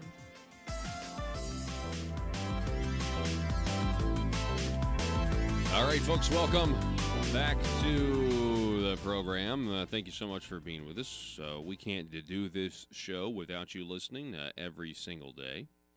And, feel free to share our videos on your personal social media accounts. Okay, just to run to the headlines, some of the national headlines. We're going to be talking with Megan Barth here in just a moment. Megan is with the Media Equality Project. She's going to be sounding off on what's going on with this Kavanaugh stuff. But the White House has found no evidence against Kavanaugh, according to the FBI. The Senate Judiciary Committee and the rest of the senators are now going to be reading these reports. Initial vote tomorrow on the cloture, then later on Saturday afternoon, if that goes well. Judge Kavanaugh would be Justice Kavanaugh. Two scenarios. Let's see. I'm just reading from Drudge here. Yeah, I'm sure there's other scenarios. You know, Lindsey Graham says that if for some reason they don't get the votes, Trump should renominate and then campaign on the issue. I think that's brilliant. Again, would Lindsey Graham be saying that if Donald Trump wasn't president? Again, a strong leader can do a lot for the party. Police boost security at Capitol. And strong, it depends on, by the way, it depends on how you define that term, strong. I understand, right? Police are boosting security at Capitol because you got people sending poison to the president and other places, the Pentagon, things like that. Of course, the left is going to melt down. I still stand by my prediction. And I did this last week before all this. If they confirm Kavanaugh, how long until the left turns violent? How long? You don't think that's gonna influence more Republican and independent enthusiasm? How long until they riot? Just a question. The police have increased security at the Capitol. You have people at Yale. They're kind of mad. You have a Democrat staffer, former Democrat staffer from Sheila Jackson Lee. Remember when there was that photo or video of Sheila Jackson Lee handing the attorney for Christine Blasey Ford an envelope in it publicly during the hearing? People were like, what is in that envelope? What in the world is it? Well, her staffer, a former staffer for her, was arrested because he was doxing the senators, Republicans on the Judiciary Committee, putting their home addresses and personal information on Wikipedia, basically, and never say, hey, here they are if you want to go. I mean, go for it. You know what? Yeah, go kidnap their family and hold them for ransom until they vote against Kavanaugh. Anyway. Yeah, and even Drudge has up here that this is a saga that's reuniting the right. It's because people are sick of this. They have no idea what they've done here. The Democrats have overplayed their hand in a huge way. Folks, every man in this country in 10 years, if this keeps going the way it is, every man in this country is going to be a sexual predator, according to them. Every single one of them. I mean, we're all going to be sexual predators before this is all said and done if they keep widening the definition of what that is. And now, I'm not saying her allegations are certain, but what I'm saying is the mainstream media, you would have two different reports. Be like, well, this got this accuser accusing Brett Kavanaugh of sexual misconduct. And then you hear the other report, sexual assault. And then you got the other guy saying, well, Clarence Thomas is a sexual predator, and he's on the Supreme Court, so blah, blah, blah, blah, blah. Okay. I'm telling you, they keep broadening this term or whatever, and it's going to happen, And I think people realize this is madness. This is insane. This is insane. Is this the new pronoun thing? Like in 2016, it was said. I think Dana Lash said the reason Hillary lost is because the left was lecturing people on pronouns, and Donald Trump was, lecturing coal country and the industrial. Was telling them about jobs and how the economy was going to get better. And now they're lecturing us on this, and yet the economy is doing better, and Trump's policies are working. Back in a minute.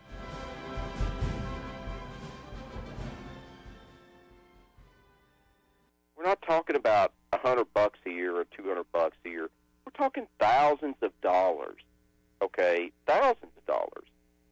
And you have Jake Files, who got a loan from a lobbyist, got another $80,000 we don't know anything about from some nursing home person, and now you have Bart Hester involved with arranging loans between legislators. So, and no more digging or questioning about it. Nothing at all. No more asking any more questions about it. So, but once again, if you go out there and say something, Bart will run to Teresa Oakey and Americans. She uses Americans' prosperity to help the insiders down there. So, I mean, they just, it's just amazing. And like I said, you look at the people down there, if they have a press conference, they'll stand there with them and keep their mouth shut. Senator Brian King, it's always great to have you on, sir. Okay, and 2 confessions in one day. I didn't know it was my responsibility to create GoFundMe and let count. And Paul, this no payment, no interest, no obligation loan stuff. I didn't know it existed out there, but the innovative people at the Arkansas legislature have come up with that. I mean, call it innovation, I guess, if you want to spin it in a positive way. The General Assembly intra-legislator bank. I mean, I didn't realize that. I wonder if they're registered with the FDIC, Yeah, but somehow you and Conduit are out making bombs and trying to kill people. Oh, yeah. We're turning on our own. That is what the real news story is, how desperate and pathetic they are down there, and and the lengths and things they will go to about the people that will challenge them. Senator Brian King, be safe. Have a great day. Thanks. Take care.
Bringing you your daily dose of truth.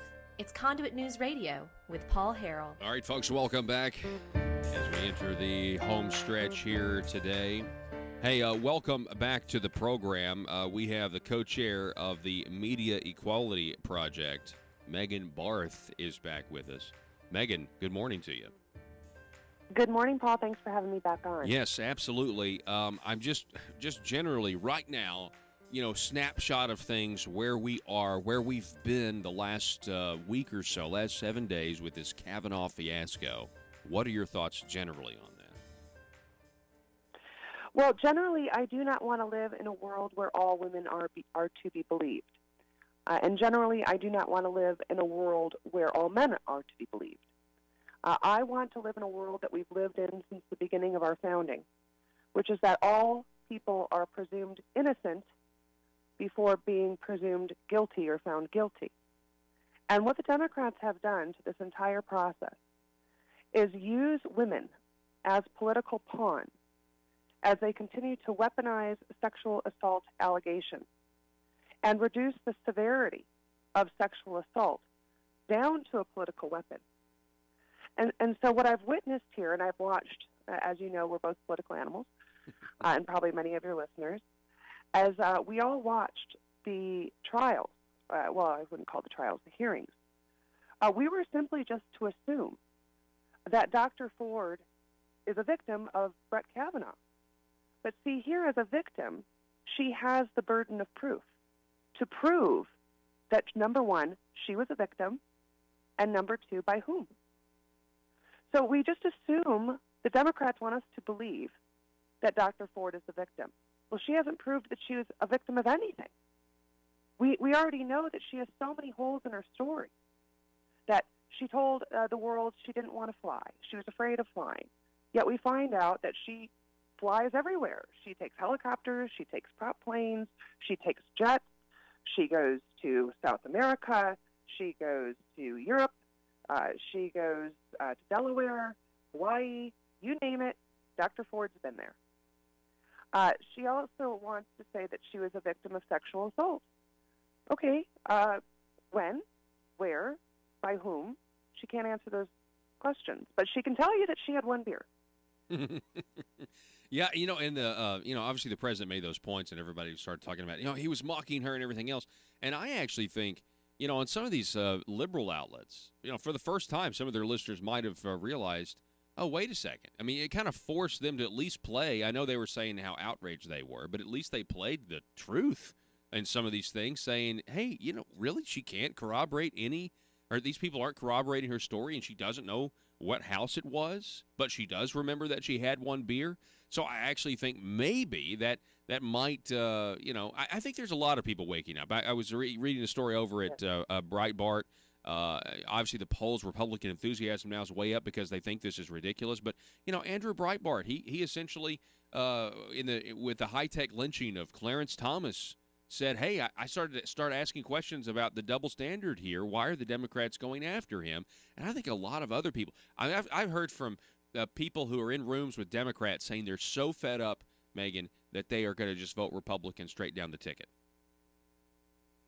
Well, yeah, I think that the Democrats believe, and the Democrats believe that not only all people are as stupid as they need us to be, but all women are as stupid as they need women to be. And I know more women, and I meet a lot of people along my travels, et cetera, that are outraged by this. And I wonder how many Andrew Breitbarts have been created from the Kavanaugh trials, like you had mentioned from the Clarence Thomas trial. The huge walkaway movement that Brandon Stroka had started months ago showed us that plenty of people from the Democrat Party were sick of the Democrats' hard shift to the left, their embrace of socialism. They're calling our money crumbs. Why do you want the crumbs back? And so I think there's another walkaway movement related to the Kavanaugh hearings. And I've talked to plenty of people in order for me to be convinced that more Americans are fair-minded. I don't know many women that would want their son, their grandson, their father, their husband, their uncle, the men in their lives, dragged through the mud and destroyed in the court of public opinion without a fair trial and hearing. And for those Democrats that say, well, this isn't a criminal trial, well, it's a criminal charge. And there is no statute of limitations in Maryland. So the charges being levied against Brett Kavanaugh could be charged in a court within Montgomery County where these alleged assaults took place. And yet none of these women who have come forward with these charges have followed the proper legal procedure. We're talking with Megan Barth, the co-chair of the Media Equality Project. You can go to the website. I'm going to throw it up on the screen here. It is MediaEqualizer.com. That's MediaEqualizer.com. And matter of fact, if you scroll down here, it's on the front page right now. Well, wait a second. I just screwed that up. On the front page right now, we have the headline, Senator Graham reveals the one thing Trump should do if Kavanaugh nomination fails, and that one thing would be just to renominate and then campaign on it. But, Megan, what do you think the vote is right now between Murkowski, Collins, and Jeff Flake? What are you hearing? Well, I wouldn't think that McConnell would call for a vote if he didn't think he had the votes. And I think that the FBI investigation, now that it's wrapped up the investigation, the seventh background investigation into Kavanaugh, has probably proven that there is no more evidence that would persuade, or at least inhibit, rather, Judge Kavanaugh's nomination. And so from a procedural standpoint, right now it's going through the procedure towards the nomination to the vote. And I do not think that McConnell would start the procedure if he didn't believe he had the vote. We can afford to lose one Republican because we know we're not going to gain really any Democrats. Perhaps there will be Heidi Heitkamp that will come across the aisles because of her political posture right now. She's down 14 points against as an incumbent, which is unheard of. You look at Joe Manchin of West Virginia. These are still what you would, I guess, formerly call blue dog Democrats. But Joe Manchin now is not necessarily in a vulnerable position, but he's also in a red state that voted for Trump. And so you look at those Democrats in those states that Trump won. They are showing some vulnerability in the polls. They are feeling pressure from their constituents, and we might grab a couple Democrats. But I think we've got all Republicans. But if Flake flakes the last minute, like we witnessed him do last week, that's all we can lose. And then, of course, Pence would come in and break the tie. Yeah, and I'm certainly hopeful. That you would think at this point, with President Trump and him really destroying political correctness, he is really, I think, going, by the end of his 8 years in office. I mean, I think he's going to abolish this concept just in our culture of safe spaces and everything else. He's really doing an amazing thing when it comes to standing up for free speech, and by just saying, hey, listen, it's okay to speak your mind. You don't have a right to not be offended. I talked a little bit about this in the first hour, and like you said, the bedrock principle here is also being ignored, which is that you are innocent until you are proven guilty. And, as a woman, Megan, I mean, what does this do to actual, people who have, been assaulted, who are victims of sexual assault? I mean, I was reading a story last hour, that really got into, who this Miss McLean is, who signed a letter in support of her, who is this career FBI agent that just so happened to quit after Trump won in 2016, and they were together, it looks like, when she was writing the letter to Dianne Feinstein. I mean, there's a lot more there, and you're starting to really think that the deep state was involved in this the whole time.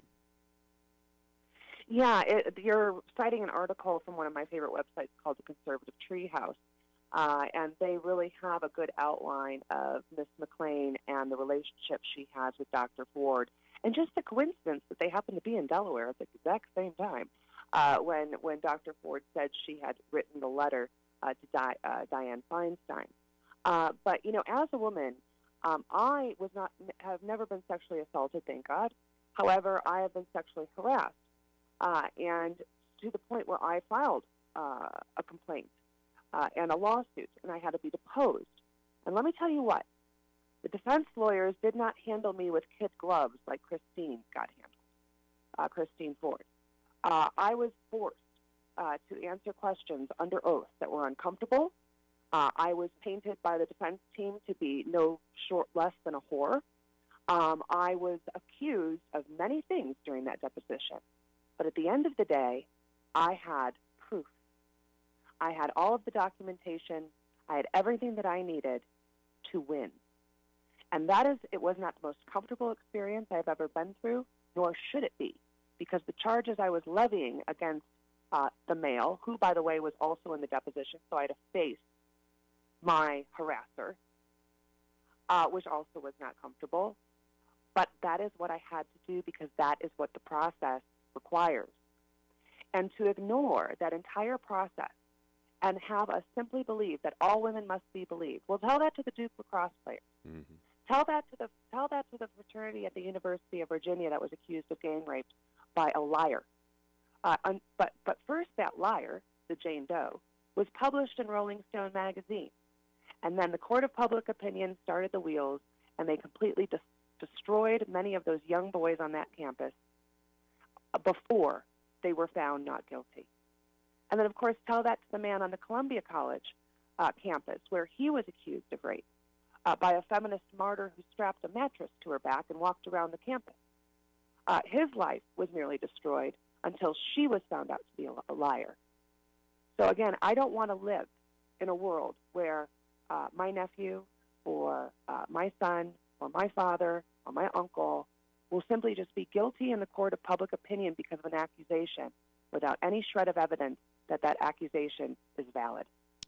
Polls are now showing. We're talking with Megan Barth, co-chair of the Media Equality Project. Go to MediaEqualizer.com. Polls are now showing voter enthusiasm is now basically statistically tied in terms of Democrats and Republicans going out to vote. I think that's really good. If, in fact, the Kavanaugh confirmation happens and he goes from judge to Justice Kavanaugh, and it happens sometime Saturday, how long do you think it's going to be before the left turns violent? And I know there's already instances, but you know what I'm saying? Like, I actually think that the violent reaction that I think we all know is coming, the violent reaction is going to do even more to tell people, hey, we've got to turn out and go vote.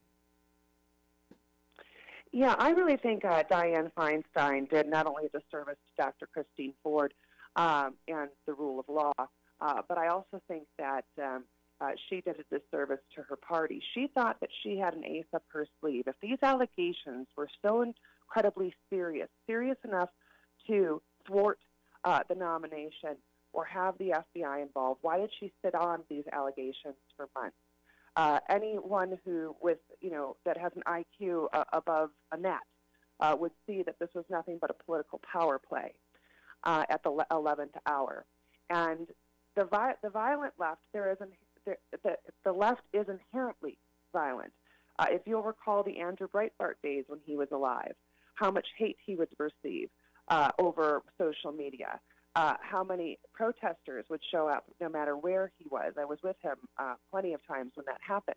So I've witnessed the violent left firsthand. It will get violent. It already is getting violent. We are seeing doxing going on where Republicans are exposed their phone numbers, their addresses.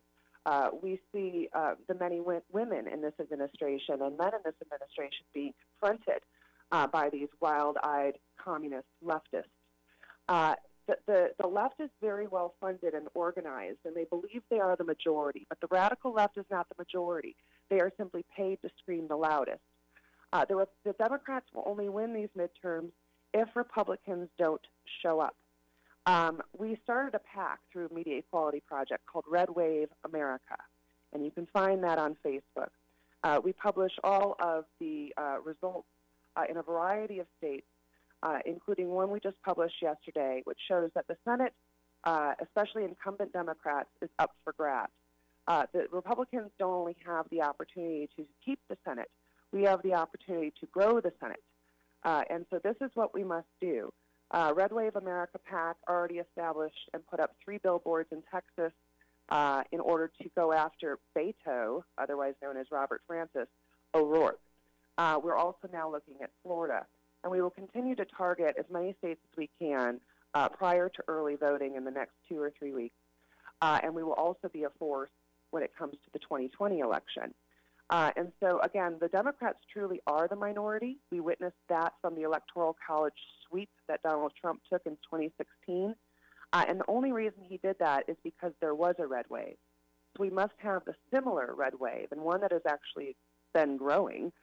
When you look at the favorability of Republicans and this president, you look at consumer confidence index. Again, there are more of us than there are of them. It just seems like there's more of them because they are so well-funded, organized, and loud. Yeah, and they got the media to parrot everything. Yeah, let's hope. Right. Let's hope for a red tsunami. I've been hearing that term thrown around. That's what we need. That's exactly what we need.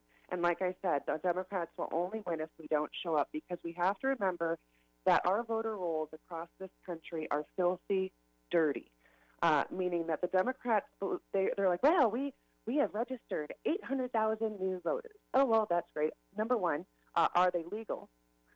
Are they legally registered? And number two, are they going to show up to vote? So voter registration numbers are concerning, but that does not mean that the amount of voters registered are going to yield a win for the Democrats in the midterm election. Megan Barth. I really appreciate you coming on. It's always great to have your insight and analysis, and we will do this again soon. Hey, you have a great day, okay? Very good, Paul. Thank you so much. All righty.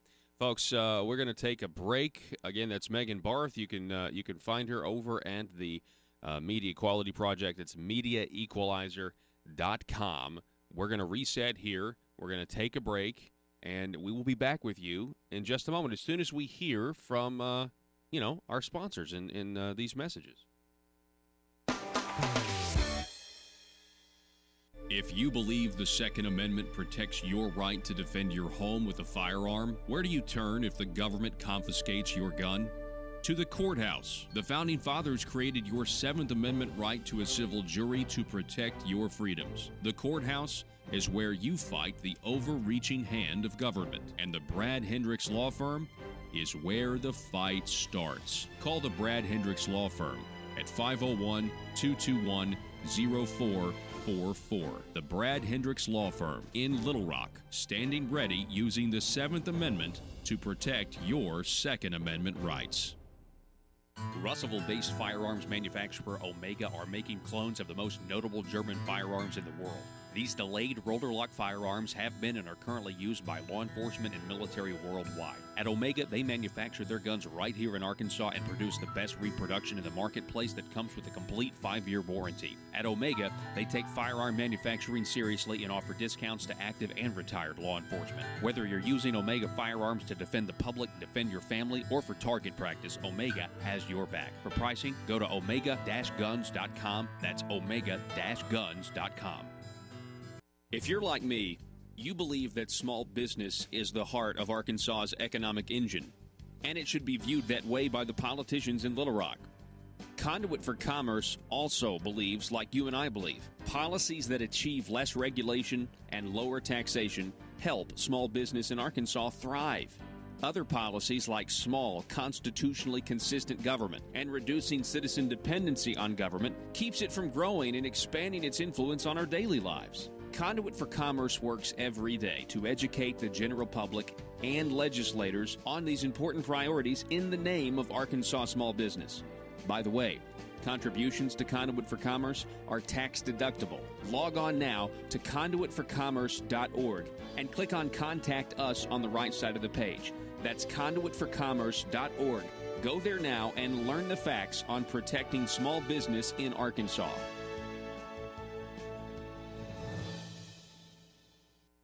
Senator Brian King is with us from District 5. Good morning, Brian. Good morning, Paul. Can I have a loan? Is that something that you think you can give me, like a zero payment? I don't want any interest either, by the way. Yeah, and, first, Paul, I want to say when we're talking about the loan stuff, it's not that, people think that when you get in the legislature and you're a public person, you're out there and everything you do, and sometimes I equate it to, getting arrested, everything you do and say can and will be used against you. But, I've been on hard times in my life. Could be there again tomorrow. When it's not that, we're mocking people on hard times. So when we're talking about the loan part, what we're talking about is the hypocrisy of these people. I mean, you sit here and you look at it, and I keep telling people, well, I go.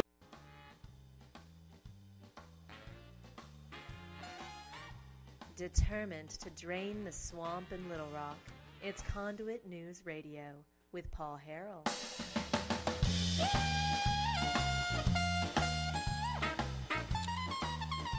One of the ways you're going to drain the swamp in Little Rock is to expose the corruption. This over at conduitnews.com. It's up on the front page right now. Politicians and the university lobbyist career path. That music is fitting, right? Come on, Arkansas. We're going to get that Al Capone monkey off of our back. That, he knew that this was a great vacation spot from Chicago. It's because he fit in here. I'm just speaking the truth. Politicians in the university lobbyist career path. As one politician's career as a university lobbyist begins, another politician's university lobbyist job ends. Speaker of the House Jeremy Gillum resigned from the House of Representatives in June 2018 to become a lobbyist for the University of Central Arkansas. The high-paying job for Gillum looks like a political favor based on how he steered the House of Representatives over the last 3.5 years. Well, of course, that's exactly what this is. And not to mention, he took the $16,000 from a Democrat, Joe Jett, who then later became a Republican. But, what does that even mean anymore? When you have the leadership of the Republican Party saying, hey, Democrats, we'll welcome you. You can come and switch parties just to keep your power. That's wrong. Gillum is not the only former Speaker of the House to take a university lobbying job. Former Speaker of the House Bill Stovall from 05 to 06 also became a lobbyist for colleges. He had a lobbyist position with the Association of Two-Year State-Supported Universities. When Stovall's term of office in the House of Representatives was over, he continued to hang around the Capitol, first as a paid advisor to the next speaker and then as a regular employee of the House. As more Republicans were elected, Stovall, a Democrat, landed a job as a lobbyist for two-year universities. Stovall recently announced his retirement from the lobbying job, effective at the end of October. The fact that his office access was immediately terminated makes it appear to be a forced retirement. There seems to always be enough tuition money for hiring lobbyists. What do you think? Is there something special about being the Speaker of the House that makes you specially qualified to be a high-paid lobbyist for a state-supported university? What do you think? Let me see here. I got to adjust something right here. That's going to fire here in a minute. What do you think? Is there something special? By the way, Bill Stovall has joined a lobbying firm that includes former Speaker of the House Robbie Willis.